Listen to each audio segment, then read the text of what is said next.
Bernard Hogan-Howe, who was one of the commissioners that I served under, for all of his flaws, of which he had many, you know, in 2015 he at least turned around and said, you know, okay, there's something to this institutional racism claim. He didn't outright come out and say the Met are still institutionally racist, but he acknowledged that that there were a lot of issues that he couldn't necessarily explain or account for, and that there was substance to the argument, and that it was something that we needed to talk about. And I appreciate his willingness to at least acknowledge that. Whether or not he agreed that the Met were institutionally racist, he acknowledged that this is a perception from a large section of the community, and this is a conversation that we need to have. Contrast to now, under Cressida Dick, who, you know, just flatly denies that there is any issue. You know, as far as she's concerned, you know, the Met has moved on. There are no issues with regards to race, and it isn't a conversation that we need to have. So I think we've gone back a little bit there. Yeah. So we're in a parallel universe, and the current commissioner said, you know what, I'm resigning, and I'm looking for the next commissioner, and I want it to be Adam Pugh. How would you revitalise the Met Police if you were the commissioner? What would you do? The Met Police needs reform throughout. So the whole culture of policing needs to be changed and needs to be transformed, and that's top down. You know, I'm not the standard. I'm not the solution. It's not that I'm going to come in and I'm going to have all the ideas. I think, in all honesty, you know, the last thing that the Met needs is probably another white male commissioner. I think that there needs to be more diversity and inclusion throughout the rank structure. It's great that they've now got a female commissioner. Okay, wonderful. But you know, I think that if there was greater representation throughout the Met, you know, there maybe wouldn't be some of the problems that there are. But I would definitely like to see a change in recruitment, so a change in the type of people that they are recruiting and who this attracts. Because why do people go into the Met? Like, why do people, well, not just the Met, but why do people join the police? Like, what is it about the police that is an attractive career option for people? It's not the money, it's not the pension, it's not any of that stuff anymore. So what is it? Sometimes that's about power. You know, there are many different things that attracts people to that role, and sometimes, not all the time, because there are, you know, don't get me wrong, there are many great men and women that do the job, but often what you encounter is people who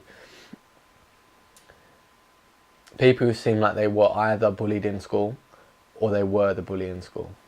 There's a lot of that.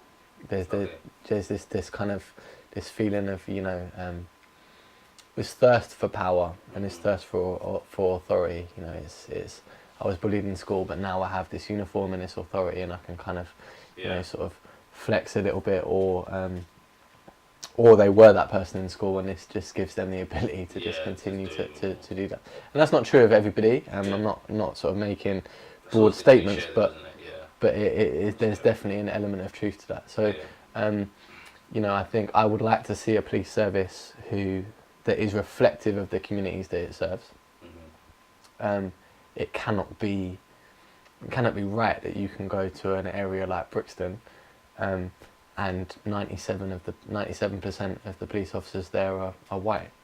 I do have to say that the black community is sort of frowned upon to be a policeman. Yeah, so it's not just as simple as saying, okay, we need more black and Asian police officers. That's a very simplistic. It's true, we do need more. You know, you can end up with more of those police officers that think and behave in exactly the same way. So it doesn't automatically solve the problem, but it's definitely a part of it. There definitely needs to be an emphasis on, you know, I feel like if there were police officers that were from the communities, that are actually invested in the communities. You know, I'm here because when I step out my door, this is where I live, this area I care about, this area and what goes on here. When you have people that come in from out of London that don't have any attachment or investment in the area, This is just a job to them. So I think that there needs to be a shift in that, and it would be nice to see more power put back into the hands of the community, to be able to not necessarily police themselves, but to be able to deal with some of these issues. Maybe not police themselves, but because of a lot of the stuff, like when you see stabbings and all this stuff and people dying, it's like it's happening in your community, but because of the quote no snitching rule or whatever, no one says anything. I do think community watches and stuff like that, more power does need to be given to the communities themselves, because they can do more than the police. Because if you're a 16, 17-year-old kid, you might listen to the older who used to be exactly. So one of the elders on the estate is going to have far more power to be able to affect change in that young person's life than a police officer or a politician or anybody else. They're going to be able to speak into their life. So I feel like empowering those people is definitely a more productive way of doing it. Training, there needs to be a change in training. You can't. How do you train equality and diversity? So how do you take a group of people? They have these online learning packages. So once a year, police officers will go sit in this room and do the equality and diversity training package, watch a video, answer some multiple choice questions, get their certificate to say they've done it and they've signed it off for another year, and then they've done it. It's the same one every year, so by the time you've done it a couple of times, you know what the answers are anyway. But you can't teach or train diversity and equality. It's very difficult to do if you have no connection to those cultures or those people. So I think there needs to be a real change in that regard. And there's so many things that I would like to change. Like I said, I think there needs to be a reform throughout, but the whole culture of policing is something that I think is still today is quite toxic and needs to be addressed. Are you when you see videos of like things happening in America, do you feel that it's good that people are sort of recording what the police do? Because I still see stuff on Facebook, the UK police officers and more Metropolitan Police Officers. The last one I saw was these two black guys are waiting outside I'm not sure if it was a chicken shop or like a Jamaican restaurant or whatever. And like one brother passed either money or something to the other brother, and then the police came and said, "Oh, it looked like an illegal activity." And the guy was like, "He passed me like money or something like stupid, like he passed me." Because passing money is illegal, right? That's what I'm trying to say. So it's like they said, "Oh, it looked suspicious," but how? Like, so. So you're asking me if I think it's good that people are filming? Is that the question? More, do you think so when you see sort of stuff like that? Because when people do say, "Oh, it's not an issue," it is because there's evidence here. So do you think people should be filming more? Is it a good thing, or is it to sort of expose those sort of things that aren't happening, quote unquote? It shouldn't be something that you have to do. Unfortunately, it is. I think it is. It's good that. It's good that people are, because ultimately I think this is about what you're talking about is rooted in accountability. It's about these police officers being accountable for their behaviour, being accountable for their actions. When I think for quite a long time, people have felt, myself included, that they are above the law or that haven't been held accountable where they have overstepped the mark. So I think that it's definitely good now that there's kind of a shift and we've got camera phones and it's easy to film them and to kind of evidence that and to hold them account, and maybe in some ways. So I know, I haven't looked at all the statistics, but I know that since police officers have rolled out the body-worn cameras that they're wearing, I remember, the statistics have kind of dropped. So I think that maybe a part of that is, so for me, working in the area that I lived was accountability, because I can't put on my uniform and come and step out on the street and start talking to people anyhow, because I'm going to be in Tesco on Sunday doing my shopping and I'm going to see my man from Saturday. Do you know what I'm saying? So I've got that accountability that lets me know, actually, no, you need to make sure that your behaviour is just. So I think that the body cameras help to go some small way, not far enough to keep them accountable. But the flip side of that is that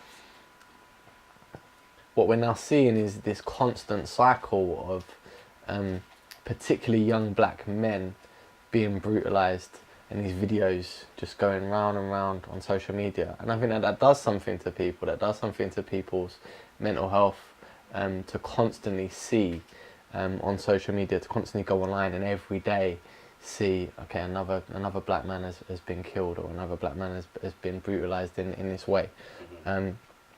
So on the one hand, I think it has its benefits.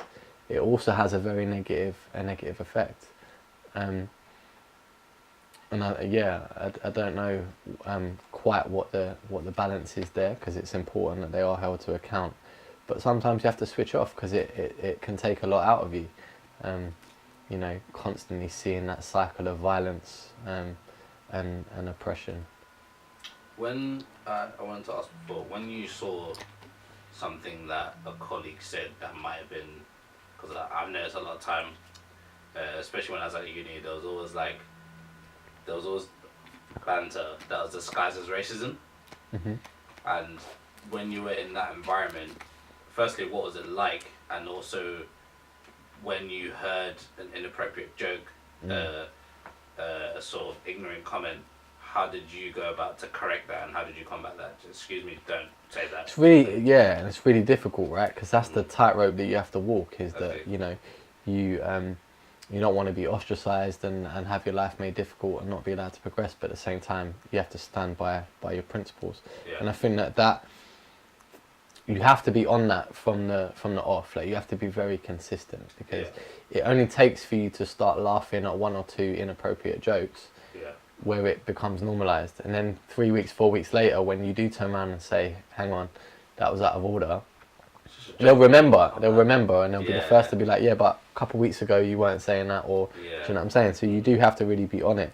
I think that one of the things that I found helpful for me was almost making them do the work. So asking questions, so asking why. So why do you think that? So what was it that was suspicious about that person, or what was it that was suspicious? And get them to walk through it in their own minds, to kind of realise that there wasn't any substance to it. Because what I'm talking about, you know, a lot of the stuff that I talk about, particularly when I talk about institutional racism, there's very few encounters where, you know, there are police officers that are very much intentionally going out with the mindset of, I'm going to target this young man because he is black, making these inappropriate comments. That's not the way that it happens. It's far more subconscious, it's far more institutional in the way in which it works. You know, I think that there's far more, there are far more other things, so whether it be like things like attitudes towards women. I've seen officers watching or sharing pornographic videos on shift at 6 o'clock in the morning. I've seen police officers put on the flashing lights or sirens to get women's attention when it's like kicking out time of nightclubs and stuff like that. That kind of behaviour, that kind of laddie, kind of, you know, is far more pervasive. But you just have to call it out where you see it, and you have to challenge it, and you have to stand up to them. And I guess it depends on your character, because some of them will not like that. People don't like to be challenged. More often than not, if they realise that you're not going to put up with any nonsense, they'll respect you for it. They might just keep the distance from you, but they'll respect it. But you know, there are a lot of good people and well-intentioned people that can still be a part of a bigger problem.